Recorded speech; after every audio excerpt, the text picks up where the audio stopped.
কি করতেছো? এই যে বিরিয়ানি পাকাইতেছি। কি দিয়ে বিরিয়ানি? কি মাংস? গরুর মাংস? গরুর মাংস দিয়ে বিরিয়ানি। ও তোমার হাতে গরুর মাংস বিরিয়ানি মজা হয়। তোমার হাতে চিকেন বিরিয়ানিও মজা হয়। হ্যাঁ, মাশাআল্লাহ। তোমার হাতে সব রান্নাই মজা। মানে কষাই বা ভালো কইরা।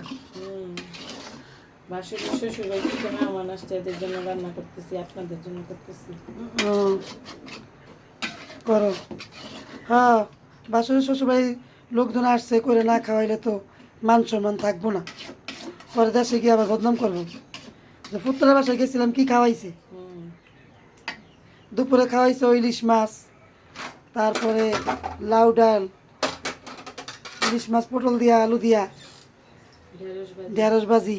এখন খাইব বিরিয়ানি বিকালে রাত্রে। আচ্ছা ঠিক আছে রান্ধো।